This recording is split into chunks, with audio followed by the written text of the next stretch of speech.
I'm Ian Hanamansing in Toronto. Behind me, the scene of a horrific attack. This is what it looked like along Yonge Street just after lunchtime. First responders tending to people on the sidewalk where a van jumped the curb and mowed people down, one after another. A beautiful spring day on a busy area of the city, ending in tragedy. Tonight, we'll walk you through what we know about what happened. Also, what we're learning about the suspect. Why officials say there isn't a larger national security threat. And how vehicles like that van have all too often been used as weapons, including here in London. This is The National.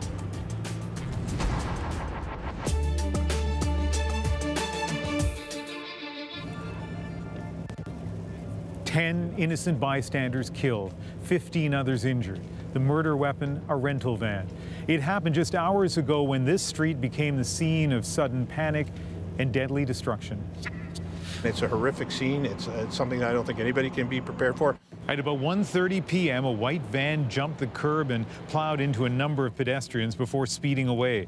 First responders treated victims on the blood-stained sidewalk, and 10 patients were taken to the city's major trauma center at Sunnybrook Hospital. The emergency department under lockdown as a safety precaution because no one really knew the nature of the attack. It happened near the corner of Yonge and Finch in the city's north end. Police apprehended the white van south of the crash site and arrested the sole occupant in a dramatic confrontation. The name of the alleged driver is Alec Manassian. He's a 25-year-old from Richmond Hill, Ontario, north of Toronto. His LinkedIn profile says he's a student at Seneca College. The government says the suspect is not associated with any threat to national security. As witnesses took in the terrible chain of events, their faces were etched with the grief and horror.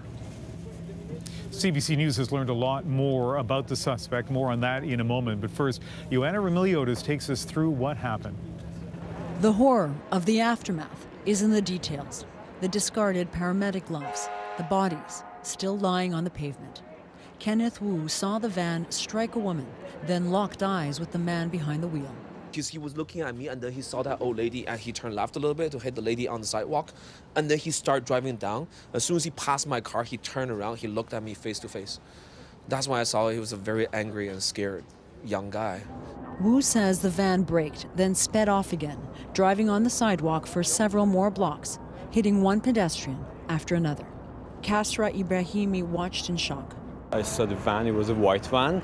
As I remember, it was exactly in the sideway, and when it gets because it looks like a movie. It hits a pillar and people like fly, things like that. It was super scary. Yeah. Nana Agyeman Badu rushed to help a woman who tried to jump out of the way. And the lady was coming north beside the bar shelter, and she saw the car coming, and she tried to stand aside, but she was not lucky. She got pinned into the bar shelter, the grass, and she was pushed backwards, lying down with all the glasses on top of her, broken glasses on top of her with cuts. The terror continued for several more blocks. Witnesses saw a baby stroller fly into the air, saw the van plow into a group of people before finally stopping. I saw the light, I don't know how can I say it, the car seat from a baby going up like that. I don't know the baby hitting or no. Hopefully the baby was fine. After a dramatic police standoff, the man was arrested at the scene. This is going to be a long investigation with multiple witnesses, with a lot of surveillance cameras. Hours later, dozens of officers and the coroner were still here, assessing the carnage. The victims still here too. And people continue to line the streets. Colin Gervais lives around the corner. I came out here to just pay my respects to these people because it could have been me easily this morning. It could have been me if I hadn't had a doctor's appointment today. If my schedule had been slightly different, it might have been me walking in front of here. I couldn't believe that it was at basically our doorstep. It made me really nervous and sad to think that a lot of families have lost their loved one, or they didn't know where they were and they couldn't situate them. So I'm just glad that we're safe, but yeah. our hearts are with all of the families who lost somebody today. And Joanna is here now. What's the latest from police this evening? Well, it's still an active crime scene. We're hearing some noise over here. Police are trying to keep pedestrians away from it, but it stretches like 1 kilometer long, and the police are asking for anybody who's seen anything, video, any eyewitness accounts, to call police because they have to piece together, like I said, an enormous crime scene. So they are pleading to the public to bring in any information that they can, that they think, even if it's small, they're saying, just give it to us, we could use it. So the big question, the moment this happened, and it still is the question tonight, what do we know about motive? Right now, police aren't saying anything about motive specifically. They're not ruling anything out. The big question on everybody's mind, this was a deliberate act, was it a terrorist act? And here's Toronto's police chief speaking to that. We're all putting our pieces together to see exactly what we have. And at this particular point in time, there's nothing that does affect the national security footprint. We are looking very strongly to what the exact motive or motivation was for this particular incident to take place. And at the end of the day, we will have a fulsome answer and we'll have a fulsome account as to what the conclusion of this is. I will just say to people that I hope that they will understand, as I know they do, people who live in the city, who have come to the city from around the world. This kind of tragic incident is not representative of how we live or who we are or anything to do with life in the city on a day-to-day basis. And that I hope people will reflect on that, will reaffirm that, will go to work tomorrow and perhaps offer, as sometimes is the case in churches, a sign of peace to each other, just in some small way to acknowledge that we're going to carry on with heavy hearts, but that we're going to carry on with a life that is admired around the world, and that we will do that in the way that Torontonians do things. People across the country are thinking about what's happening here in Toronto and are thinking about the families and the victims. So I just want to again thank everyone who has been so ready to support and to encourage anyone who has information, as the mayor and the chief have said, to come forward. So you heard those reassuring words from Toronto's mayor and the premier that Toronto remains a safe city, but again, this is still an active crime scene, and for sure there will be more questions tomorrow. Okay, Joanna, thank you very much. So people are choosing their words very carefully here, but officials saying that there is no national security threat that they have found. But CBC News has learned more about the suspect in the case, Alec Manassian, and here's what may have motivated him. Our senior investigative correspondent, Diana Swain, has been looking into that angle. And Diana, what have you learned?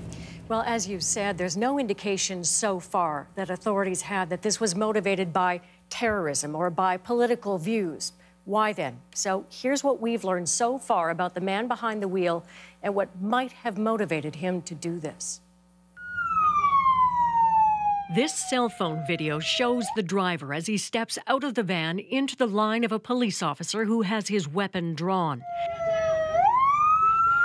That driver has now been identified as 25-year-old Alec Manassian of Toronto. Watch as he gestures, appearing to try to provoke the Toronto police officer into firing on him. And listen as he yells at the officer to shoot him. Come on, get down! No, get down! Tonight, Manassian is in custody. As police search for a motive, one possible explanation is circulating online, suggesting Manassian was angry over being rebuffed by women. In what appears to be a post on Facebook, in which a man with the same name and picture as Manassian refers to the Supreme Gentleman, Elliot Rodger. Hi, Elliot Rodger here. In fact, Rodger was responsible for a deadly rampage in Isla Vista, California in 2014, killing 6 people and injuring over a dozen more. Tomorrow is the day of retribution. The day in which I will have my revenge against humanity. A video Rodger posted just beforehand raged about successive women turning down his advances. All because girls have never been attracted to me. In that video, men who always seemed to win with women were referred to as Chads, Stacys, the women who turned men down, rendering those like Rodger incels or involuntarily celibate. This posting, apparently from Manassian, says the incel rebellion has already begun. We will overthrow all the Chads and Stacys. CBC News has not been able to independently verify the post as being made by Manassian. There is no indication so far that he targeted any specific person as he plowed down the sidewalk, but rather aimed his vehicle at anyone in his path. So, Diana, a lot to digest there. Tell us more about what you know in this case. There's not a whole lot more about him on social media, Ian. What we did find was his LinkedIn profile, in which it says he's a Seneca College student. That's a college here in Toronto. He appears to have been a student there for some time. It says from 2011 to present day, so we're talking 7 years. It seems he was developing an app that would help you find free parking spots in Toronto. Beyond that, based on the footage, we don't believe he was seriously injured in any way as he was taken into custody. All right, Diana Swain, thank you. As Diana mentioned there in her piece, a group name that you've probably never heard of before, incels or involuntary celibate. Their brand of conversation has been banned from websites like Reddit. And whether Manassian really does count himself amongst those so-called incels isn't confirmed, but what does it mean anyway to brand yourself as one? Ishmael Darrow is a journalist with BuzzFeed who's dug into some of this. Good to see you. So what is this group of people, if you were going to break it down for us? Well, it's in the name, right? It's involuntarily celibate. These are young people, mostly men, who feel that they have been forced into celibacy, that they haven't had success with women in romantic and sexual relationships. And over time, you know, that can really curdle into some really resentful sentiments about women in general. And does it, or has it, I guess it has, but does it normally take the form of violence? Well, I think that for a lot of people, you know, these terms, there's a heavy layer of irony. So it's not uncommon for somebody to, you know, between relationships, maybe to jokingly say, you know, I'm involuntarily celibate. But for people within communities where they very seriously self-identify as that, it is a little more barbed, and there's often very strong anti-woman and anti-feminist language where these young men often feel like they are owed relationships and they're owed sex, and when that doesn't happen, they can get quite angry. So would you say it's a subgroup sort of marginalized young people, or is it something slightly more dangerous and nefarious? Well, I think it's impossible to take this out of the larger world of online communities where often young men, they might join and not really have their identities totally molded yet. But over time, you see this on communities like Reddit or 4chan. Posting enough and finding this community, it can actually maybe radicalize you further than you even realized when you first joined this group, where you might only have wanted to post some memes or trade some jokes with other young men. You use the word radicalize, which is an interesting choice of words here. And I wonder, is there chatter tonight about this incident? Is there someone claiming responsibility or the group celebrating in some way?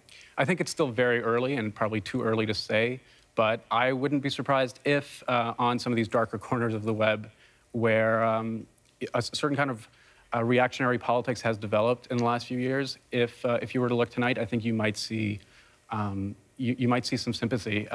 Again, it's very early to say, but I wouldn't be surprised if he becomes an icon, sort of like Elliot Rodger became to the same community. And again, we have not confirmed that this association is there on those web pages that Diana mentioned. Would it surprise you to see that it was, or is this maybe more common than we think? I think, again, it's too early, but the fact that this post that we're talking about did specifically cite Elliot Rodger, who has become a bit of a strange martyr figure in certain parts of the web, I think you can see that connection. Okay. Ishmael Darrow, thanks for helping us understand something none of us really knew about until today. Thanks. Federal security officials and all leaders from all levels of government are, of course, keeping a close eye on the situation in Toronto tonight. Katie Simpson has more on the security threat in this country. Canada's public safety minister is being careful with his words, saying it is irresponsible to speculate. There would appear to be no national security connection to this particular incident. Ralph Goodale happened to be in Toronto today to host a meeting of public safety and security ministers from G7 countries. He says the incident is unrelated to the meetings and there's no need to raise Canada's national security threat level. I think it's important to state this. There is no information available to me at the present time that would lead us to conclude that there should be a change in risk level. That threat level sits at medium, which is where it has been since the 2014 shooting on Parliament Hill. After that attack, major public events across the country, including Canada Day celebrations, now involve intense visible security. That level hasn't changed even after high-profile incidents like the U-Haul attack in Edmonton, the thwarted ISIS attack in Strathroy, Ontario, and the mosque shooting in Quebec City. Our thoughts are obviously with those affected by this incident. We're still gathering information, and as soon as we can, we will share more information with Canadians. The Prime Minister and national security agencies are monitoring the situation and cooperating with Toronto Police as it leads this investigation. The RCMP will only take over the case if it is a national security incident. We are all unsettled and very disturbed by a situation like this. I think it's impossible not to be. It's frightening. Tomorrow's G7 national security and public safety meetings will go ahead as planned. And while this incident is not a national security investigation, it certainly will be discussed among these allies. Katie Simpson, CBC News, Toronto. All right, Adrienne is in London. She happens to be there on another assignment for us tonight. Adrienne, you're on the Westminster Bridge tonight, and we saw a violent attack there just this last March.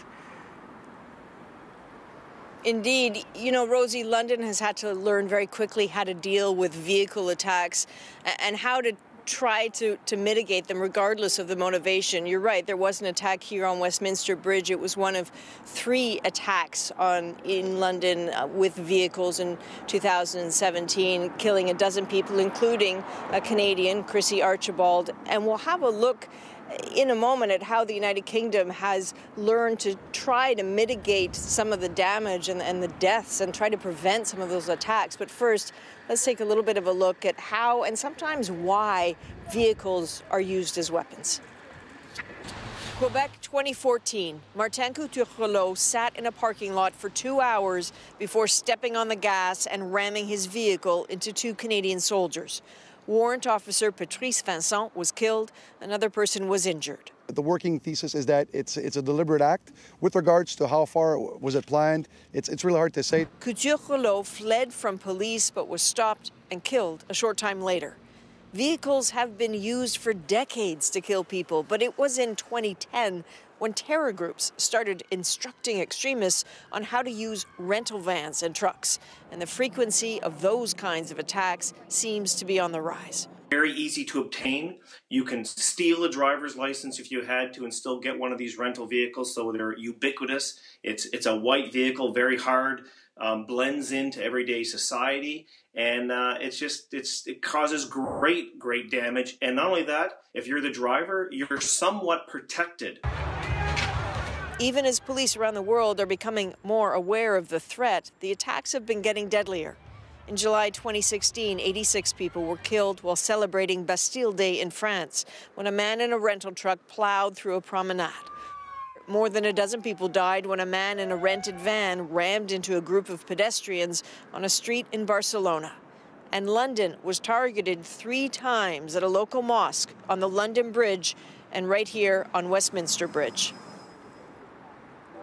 So as you can understand, Rosie, London has been in a bit of a panic trying to figure out what to do. So Scotland Yard, one of the things it did was examine 33 separate bridges in the city and then start to put up barriers. You see them all over the city now. Unfortunately, a decision was made last June not to put barriers on the London Bridge, but that decision was made 24 hours before the attack on the London Bridge. It's not just a physical prevention that they're looking at. The car rental agencies have said, what can we do to help? One of the things they want to try to do, and politicians are really pushing them to do this, is to have some sort of real-time cross-check with authorities so that they can look at who is trying to rent a vehicle, particularly a truck, and then try to make sure that that person doesn't appear on any sort of national watch list. Obviously, it doesn't help in all circumstances, but it's something they can do. And something remarkable here really is that the police have now been told that they can actually shoot at moving vehicles. For a long time, you couldn't do that in this country, certainly in the city, because they thought the risk to the general public would be too high. But now they realize that if someone is fleeing police in a vehicle, there's a good chance they just have to stop it no matter what. So, you know, these are changes that they feel are really urgent to make. Really hard, though, to prevent a sole person, a lone attacker with just a vehicle, using it as a weapon. Canada obviously not immune either. So what kinds of things are authorities doing here, Adrian, from what you know? Well, you know, if you stop and think about it, Canadians might have already noticed some of what's happening. And, you know, you go to summer festivals in Canada now, and you'll sometimes see giant dump trucks that are parked across the entrance to some of those streets. That's part of it, you know, making it difficult. A lot of times these are sort of crimes of opportunity, and if you take that opportunity away, goes the thinking, then maybe you can save some lives. Also, if you noticed in Toronto at the start of baseball season this year, the downtown core around the Rogers Stadium was basically blocked off to vehicle traffic. We never got a clear explanation from police as to why precisely they decided to do that. But, you know, with the benefit of hindsight, you realize that maybe the awareness and the fear of vehicle attacks was acute enough that they decided they had to do something. It's important to know, Rosie, that we have a statement from the company that rented that van today. It's a company called Ryder. Its statement says, in part, we are saddened by this tragic event and our deepest sympathies go out to those impacted. We take the safety and security of our entire fleet very seriously, and we are cooperating fully with authorities. We have much more for you on this developing story tonight. 10 families are grieving, 15 more worried about their injured loved ones. We'll tell you what we know about the people behind those numbers. We have more on the police officer who took down the alleged attacker in a remarkable act of bravery.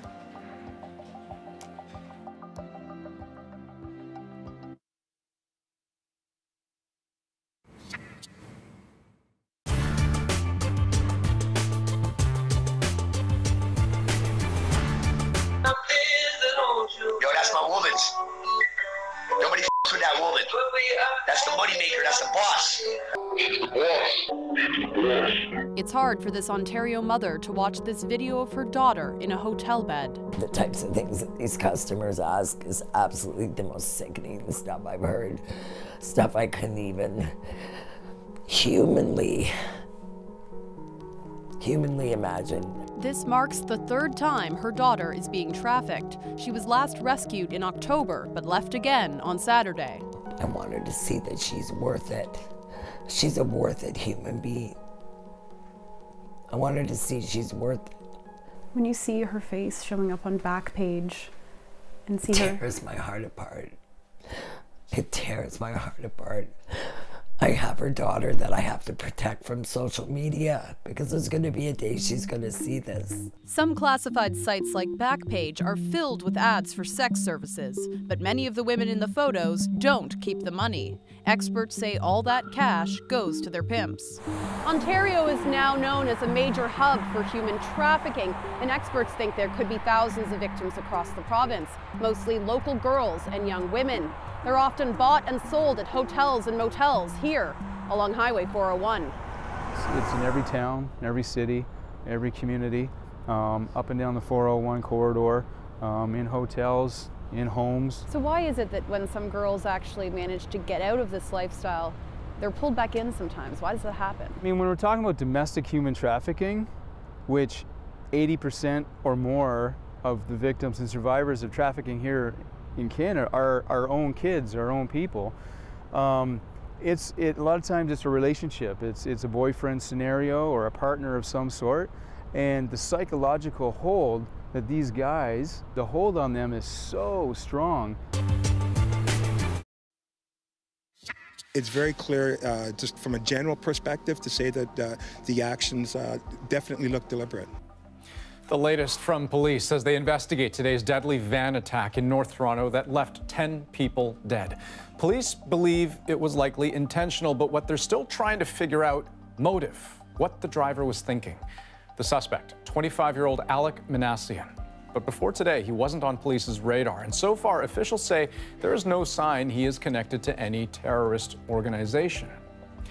Tonight, of course, there are many questions about the suspect, but what likely matters most to the injured victims and their families right now is recovery. 10 of them were transported to Toronto's Sunnybrook Hospital, not too far from the scene of the attack, and that is where CBC's Natalie Collada is standing by. And Natalie, you've been there for a few hours now. Describe the scene to us. What's been happening there? Well, you know, it's a very interesting place to be, Andrew, because we have seen police detectives coming in and out of the hospital speaking, they tell us, to victims who can speak, trying to piece together what happened. And we also saw police escort one individual into the hospital. That was a man whose loved one had passed, so distraught, not able to speak. We also know that there are 10 individuals who have been brought into this hospital. 5 were in critical condition, 3 in serious condition, 2 who arrived with what they call vital signs absent and who then subsequently were pronounced dead. It is inside, as you can imagine, a very emotional place. It is an unnerving place for some as well. We had the opportunity to speak to one man who was inside the ER, and we asked him about the point he realized that this is where they were bringing some of those casualties. Here's what he had to say. Take a look. Sir, how do you know that they lost this woman? You could tell that they pulled the curtains around her after the whole team was in there working on her. But it was very, very sad. So much going on. And of course, so much going on as well for investigators, for first responders who were on the scene dealing with the actual location of where this all took place. Also here at the hospital at one point was the acting supervisor of the EMS, the paramedic who were on the scene. He described a little bit about what it was like to be there on the scene. Here's what he had to say. Take a look. Yonge and Finch all the way down to Yonge and Shepherd, just pure carnage. Debris everywhere. Just areas of, I can't really describe it. It was just victims everywhere. So, Andrew, we are still waiting to hear and confirm from the hospital, because we do know that that victim count has grown in terms of the number of people that have passed away, that the number of injured have dropped, and that one individual succumbed to their injuries. We're trying to figure out whether that is one of the 10 people that was brought here. But the big question for hospital staff and police are still identifying some of these individuals who perhaps didn't have any ID with them when they were hit by that van. So police, as well as officials here at the hospital, are asking people, if you're missing a loved one, if you think your loved one may have been hurt in this attack, to contact them, because they may very well be at the hospital here. Andrew. Okay, Natalie Collada at Toronto's Sunnybrook Hospital. Thanks very much. And let's turn back to Ian, because as is often the case when we're talking about survivors of a violent attack, the hours and the days to come can be a difficult time. Something, Ian, you could also say is true for the whole city.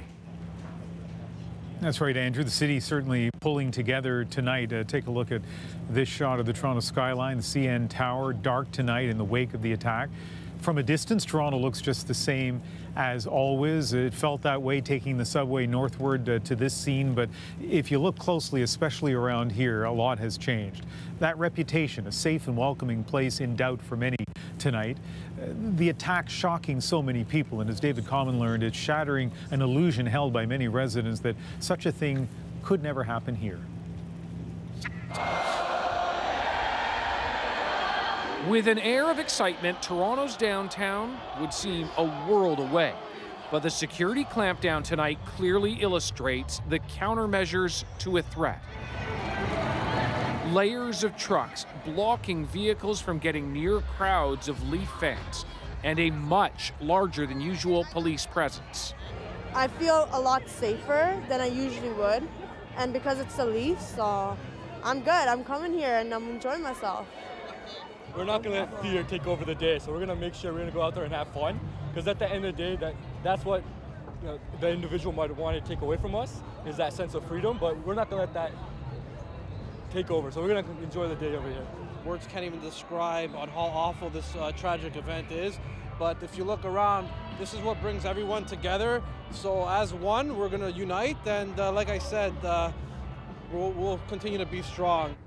Tonight's security tightening is actually round 2, because less than a month ago, Toronto police announced that they were going to be clamping down on security around big events, even blocking people from parking underground unless they could prove they were residents. Security experts pointed to the threat of a vehicle being used as a weapon. The mayor back then alluded to it too. It's 2018, and we've seen incidents happen, unfortunately, outside of sports venues and concert venues and so on around the world that would have caused us, as we did, we meaning the police, the security officials, and everybody else, to review security. Ladies and gentlemen, please rise if you're able to and remove your hats. The Leafs-Bruins game began tonight in silence. In a big city, an opportunity to remember those killed and a reminder of the danger that lurks. And David is outside Toronto City Hall tonight, a popular place for tourists, but local residents too. And this attack clearly has rattled some nerves. And so what are people doing to counteract that uneasiness? Well, you know, Ian, you see that the landmark Toronto sign behind me is dimmed, but on porches, the lights are in fact very much on, particularly in that Yonge and Finch, Yonge and Sheppard area, the area of this city, the uptown, downtown where all of this took place. So many people unable to get home because traffic and transit was so complicated this evening. Some areas were shut down, and so those porch lights are on, indicating to people they are welcome to come into that house, to stay there if necessary, people opening their homes, opening their doors to help out one another on this a day of tragedy in this city. A gesture we've seen in other cities around the world. Thanks, David. As Toronto mourns, condolences have been coming in from around the world. British Foreign Secretary Boris Johnson, who's here in Toronto for the G7 meeting, wrote on Twitter, "Very sad to see the news of the incident in Toronto earlier today as I was visiting the city. My thoughts with those affected, their families and friends, and the emergency services personnel responding." And from the French President, Emmanuel Macron, his tweet translated from French reads, "I express my profound solidarity with the Canadian people after the tragedy that just struck the city of Toronto." And the U.S. Vice President Mike Pence writing, "The President and I are closely monitoring the attack on innocent people in Toronto this afternoon. We are with the Canadian people tonight as they grieve the loss of life and injured. The American people stand shoulder to shoulder with our neighbors in Canada." Still ahead on the National, from those first 911 calls to the arrest, it was just 22 minutes. We'll take you through the dramatic timeline and takedown. Plus, voices of shock and grief. We'll bring you eyewitness stories from the scene, but first, take a look at this. An impromptu show of community support just north of the attack strip at Yonge and Finch. Local people set up poster boards, which were very soon covered in messages of sadness and condolence. Just some of the messages: praying for the block, love trumps overall, and we will never forget you.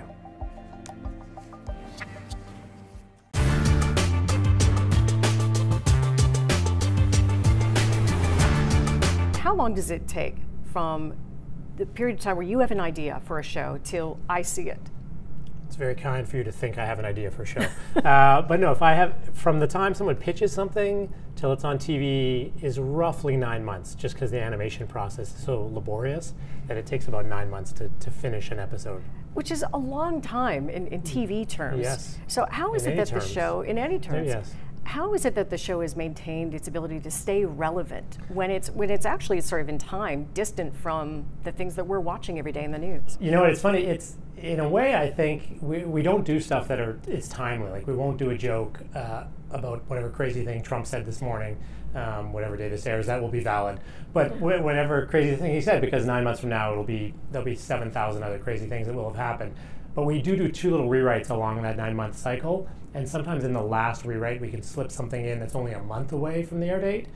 But what I think is I think the bigger picture about the show that's really been great for the show is that, you know, characters never age. There's 30 seasons almost of the show, and you could turn on any season and be confused for any other season.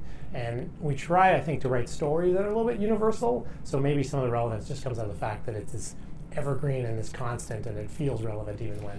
But when the White House is arguably churning out comedic material for you all the time, is it hard to resist the temptation to kind of reference something?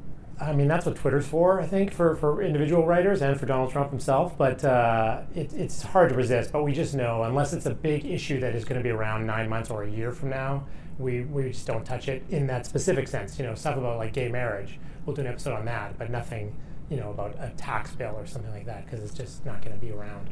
I mean, obviously we have the Rick Mercer show, widely successful here. This hour is 22 minutes, but we don't have the late night comedic culture that is, you know, like a bedrock now in the U.S. and is driving a lot of the political conversation.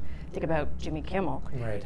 I mean, you're a Canadian who's lived and worked in the States for years now. Why do you think that that isn't part of the culture here? The thing about the States, it's just volume. There's so many shows, and they're all desperate for content, and luckily the president has been very generous about providing content to all these shows. He's a real jobs creator. He's given all these comedy writers work. But I don't, you know, I think just that in the States now, there does feel like there's a little bit of a shift where it's almost like these performers have an understanding with the audience that we all don't like Trump, right? It's this assumption where I think with previous presidents, the country was a little bit more split, 50-50, but now it feels like there's a bit of a license to really go a step further, because it's this, you feel like you're preaching to the choir to some extent. And that has maybe emboldened them a little bit, whereas previous, you know, there was Obama, it was funny stuff about Obama, but I think you respected that half the country didn't like Obama. When you talk about going a step further, I mean, there is a step too far, right? Yes. There was a writer for SNL who tweeted about Barron Trump right after the inauguration. She was fired the same day. Kathy Griffin, famously held up this sort of mock head of Trump, and her career has really paid for it. Yeah, I'm, you know, I'll say I'm friends with Kathy. She will send an angry letter saying we are not friends. Her lawyers will be all over this. But I've sort of seen through her what's happened as a result of different people react differently and think this was obscene or too far. I didn't necessarily think it was too far at the time. I thought it was just an art piece. That was 6 months ago, and I feel like now if that happened, I don't think that response would be the same, because I think this meter has moved as to what is obscene. And I still think, you know, people that are innocents, like Barron Trump, and anyone that is, I'll just say innocent, should not be dragged into it, but there's no way Donald Trump, of course, isn't innocent, and he says horrible things, and someone did something maybe counteractive to that. So anyhow, I think that meter has moved where that wouldn't be as obscene today as it was at the time.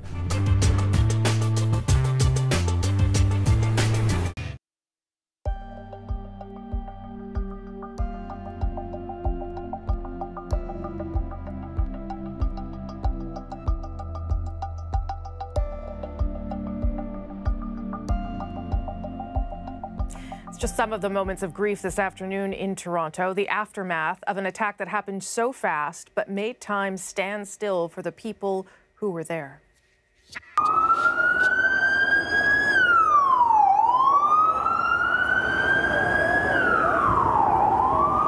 It all started around 1:30 this afternoon. Which way was he going? Police started getting calls about a van that had driven up onto a sidewalk fast, mowing down everything in its path. There's people coming out from the BMO Bank, and they start yelling to the pedestrians saying, watch out, move out of the way, because the guy just storming down on Yonge Street on the sidewalk. I was going right by the side on the third lane. The guy was coming out from the second, accelerating fast, cutting me over, going towards this homeless guy over there, hitting him, and the guy flew up from up in the sky. The guy just literally flew all the way towards that sidewalk. Here's where it happened. Yonge and Finch, as it's called, is in the North End area of Toronto called North York. The car mounted the sidewalk here and drove south at what witnesses described as about 60 to 70 kilometers an hour. They saw him hit so many people, and it all happened so fast. The first thing I saw, it was one cop car, and they were doing CPR on somebody, and there was a group surrounded, and down the street, more cop cars started coming, and then fire trucks and ambulances and all bunched up so fast. I saw people laying and being CPR'd and stuff like that, and then a short time later, they were putting blankets over them. The driver got away, but he didn't get far. Less than half an hour later, about 3 kilometers south at Poyntz Avenue, another tense scene. The driver, out of a white Ryder van, waved what appeared to be a gun at the officer who chased him. Clearly, the cop knew it wasn't a weapon, and the driver was taken into custody. We obviously don't have a lot of detail we can provide as yet, but we know there were casualties. Witnesses had reported seeing bodies covered with tarps. It was clear people were dead, but it would be 2 hours before officials would confirm the awful toll. We can confirm for you tonight, right now, we have 9 people that are dead, 16 that are injured. By this evening, that death toll had risen to 10. The suspect, 25-year-old Alec Manassian, a student at a Toronto area college. Around 7 this evening, CBC News confirmed there was no terror link to the attack. Now, across social media, there's been all sorts of praise for the officer who arrested the attack suspect. The takedown was done without incident, not a shot fired, and it was all over in less than a minute. The CBC's Vicadopia has a look at the special training officers received to keep dangerous arrests from getting out of hand. It's a tense moment. An officer arrives on the scene alone to face a suspect who appears armed and defiant, ignoring the order to surrender. Come on, get down! No, get down! Get down! I'm cutting my pocket. Get down! I'm cutting my pocket. Get down! Get down, you get shot. Lean ahead. Still ignoring the warnings, Manassian moves in on the officer, who stays cool, realizing there's no gun, and the suspect surrenders. It's over in less than 30 seconds with no shots fired and no more casualties, as bystanders record the whole thing. The man was not cooperating. He kept on taking steps forward, and it is at that point that the officer, I believe, realized that that was not a gun in his hand. So he put away his gun, he took out his baton, he went forward. The man saw that the cop will not shoot him, so he gave up right there and then. Police takedowns don't always end so peacefully. After a series of high-profile shootings, Toronto Police's use of force faced scrutiny and formal calls to change their tactics by de-escalating standoffs. Stay down! Drop the knife! Drop the knife! Stop! Stay down! Okay, stop! New regular training stresses negotiation to avoid using lethal force when possible. This retired officer says the solo arrest of Manassian was textbook perfect. He acted smartly, tactically, and courageously. A standoff de-escalated and a suspect arrested to face the consequences. Vicadopia, CBC News, Toronto. For more on next steps for investigators, I'm joined by Phil Gursky in Ottawa, President and CEO of Borealis and a former CSIS analyst. Phil, thanks for being here. Let's start with that last part, what we just saw there. Were you surprised at police response and how quickly that was contained? Well, I think hats off, kudos to the officer. He clearly received very good training.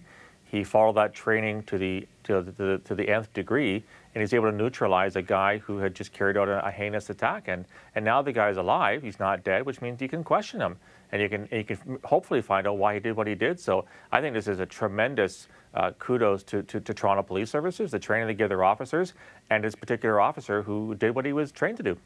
Okay, and one of the things police are going to want to know is obviously motive here, although it appears from government sources and elsewhere that there's no national security threat. So where does the investigation go from here if that is the case? Well, I listened to Mark Saunders. I listened to the minister talk about this. So what they're saying really, Rosemary, is that they don't, as of now, there's no information, there's no intelligence to suggest a national security link. But, we're, 7, 8 hours after this? There's a lot that needs to be learned. So what they're going to do is basically ask him. Maybe he's cooperating, maybe he's not. So maybe he'll tell them why he did what he did. They'll look at his social media presence. They'll probably get a warrant to look at his cell phone, to look at his email. They'll probably get a warrant to search his apartment or his house. They'll talk to family, they'll talk to friends, they'll talk to workmates to see, was there anything amiss? Was this guy going down a certain pathway, and was anything noticed? So it's really, it's kind of a concentric circles, if you will. Yeah. Start with the suspect, go from there and see what you can find out. Off the top, we talked about things that London has done to prevent these kinds of attacks with vehicles because they have become all too common in that city. Things like even pre-screening people when they rent vans. Is there a way to prevent an incident like this, a lone attacker in a rented vehicle? I don't think so, Rosemary. Unless he's already on your radar, he's under surveillance, or he's under investigation for another purpose, it's really, really hard. And, you talk about, rental places should do background checks. Well, how many vehicles are rented in Toronto on a given day? I mean, how can you do that in real time? And secondly, you can put bollards up outside the ACC or outside, Parliament or Queen's Park. You can't put bollards up and down Yonge Street, the longest street in Canada. So we really got to be a little more realistic as to what can be done in this case. So sure, lock down and put a lot of security in the venues where you expect a lot of people, but we can't make the city into a fortress. And I don't think we want to go down that pathway.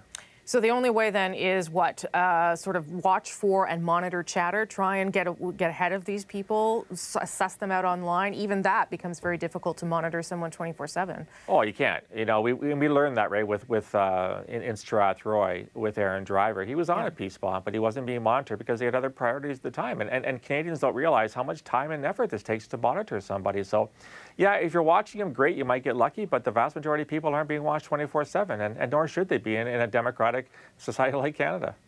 Phil Gursky, thank you for your perspective tonight. I appreciate it, sir. Thanks, Rosemary. Now, for those who saw what happened, it will stay with them for life. Amir Bahimeya is a college student, and he was heading to school when he saw the van attack. We heard a little bit from him earlier in the show. Here's a little bit more of what he had to say about it. I just came out from a subway station on the Shepherd, and I saw the crazy van, like a rental van, hitting the people one after one, and there was I saw the old man going up and going down. That's and the people scream and going around. The police came to help the people, and then I saw them. He drove really fast and like a crazy people. And I saw I don't know how can I say it, the car seat from a baby going up like that. I don't know the baby hitting or no. Hopefully the baby was fine.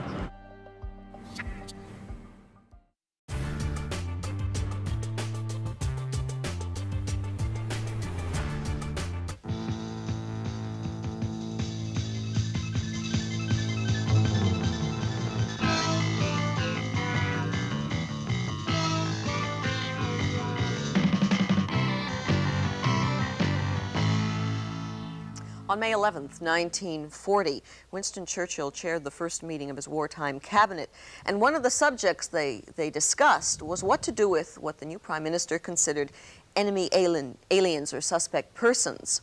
They were German or Austrian nationals who, for one reason or another, were stranded on British soil during the outbreak of the war.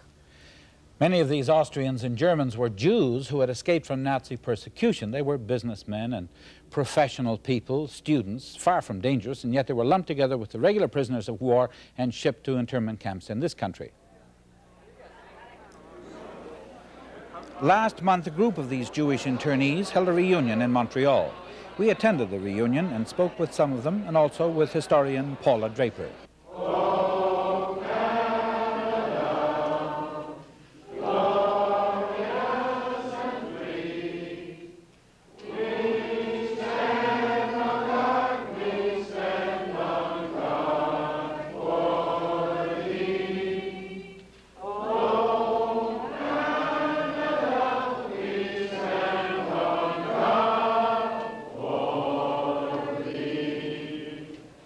My name is Julius Pfeiffer, Dr. Julius Pfeiffer.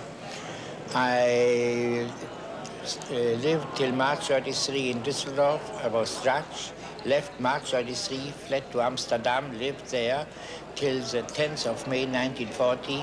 And when Amsterdam surrendered and the Germans came in from the east side, I left from the west side, went to Ermuiden, fled to England. They put me up in Pentonville, maximum security prison. And when I asked the governor whether this was not against the international regulation for the protection of civilian internees during wartime, he said, chap, you don't realize that there's a war going on. So my opinion is since that time that regulations for the protections of civilian internees during wartime apply only in peacetime. People were convinced that England was going to be overrun by the Nazis, and they started to look around to see who they could protect themselves from, and they saw this large group of enemy nationals who had, though they had been through a tribunal system and had been classified as friendly to the cause were still enemy nationals. There was panic on every level of society, and the government was no exception. But the panic was particularly profound in the military. And the military advised the government that these people who were roaming around should be at least put in one place so that they could be watched. And the government accepted that advice. And so in May of 1940, internment of refugees began. Shortly after their internment in England, the male refugees were deported to Canada and Australia. In Canada, their home for the next couple of years would be camps like this one. This film from the National Film Board archives is titled simply Enemy Aliens.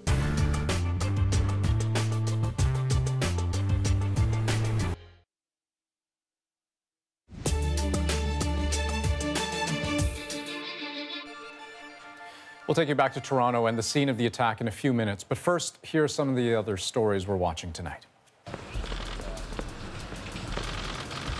The suspect in yesterday's shooting rampage at a Nashville Waffle House restaurant is in custody. Travis Reinking was captured today in a wooded area after being on the run for more than 30 hours. He's accused of opening fire inside the restaurant and killing 4 people.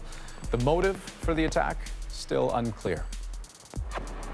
Also tonight, former Ontario Progressive Conservative leader Patrick Brown is suing CTV for $8 million.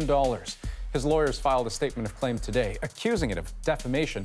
CTV was the first to report allegations of sexual misconduct against Brown from 2 women. After that report, Brown resigned as leader and was later removed from the PC caucus, but he denies any wrongdoing.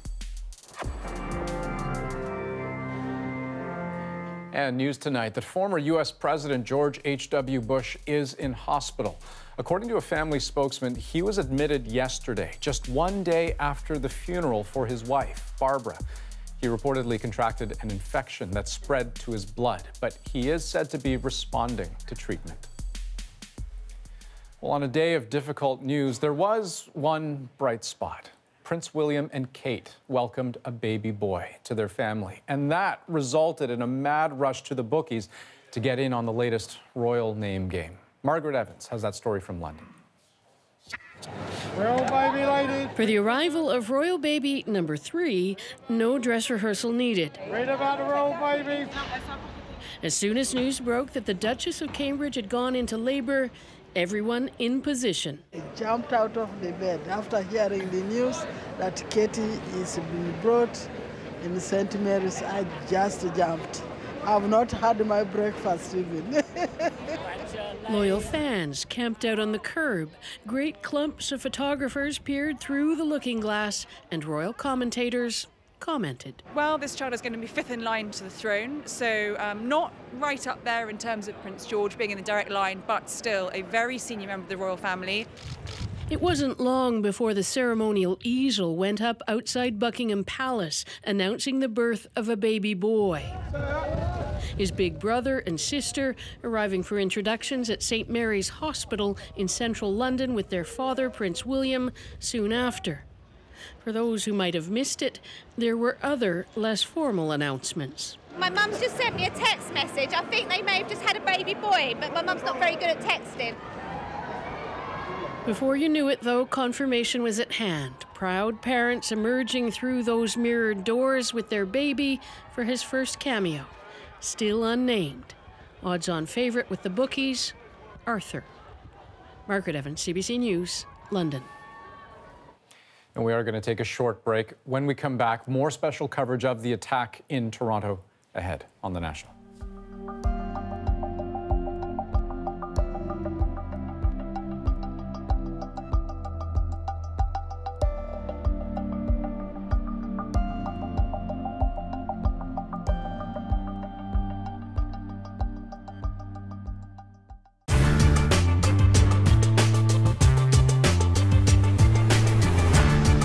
The dominant feeling among the Europeans of Central Africa is that time is running out. Here, where only 70 years ago, Cecil Rhodes and his band of pioneers planted the Union Jack and pacified the natives, the words partnership and multiracialism are the last hope of 300,000 white men living among 7 million black men. Very few reckoned African nationalism to be a serious thing. A series of independent African states changed the map of Africa from imperial pink to independence green. In southern Rhodesia, white men were talking of reforms that a few years before would have got them chucked out of the club. And two new words entered the vocabulary of the European Rhodesian: multiracialism and partnership. But was it too late? Robert Mugabe of the Zimbabwe African People's Union.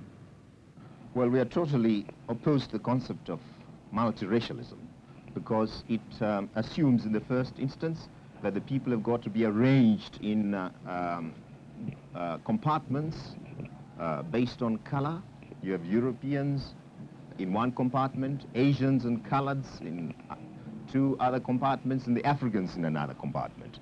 And immediately you talk of multiracialism, you are accepting as a starting point that the races are different, and this difference must be recognized. We are non-racialist in our approach.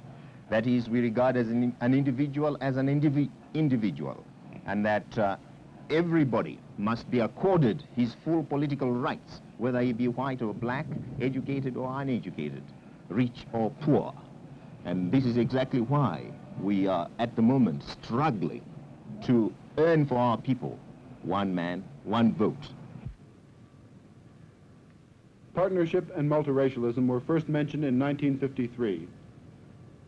Desegregation of Salisbury's first bar took place 3 months ago. It's not quite apartheid, but the races are separated by legislation. This is Harare African Township, and if you are an African, you live in a township, unless you're a houseboy and have your own private hut at the bottom of somebody's garden. The government says the basis of true partnership is education. So far, not a single school in southern Rhodesia in the entire federation has been integrated.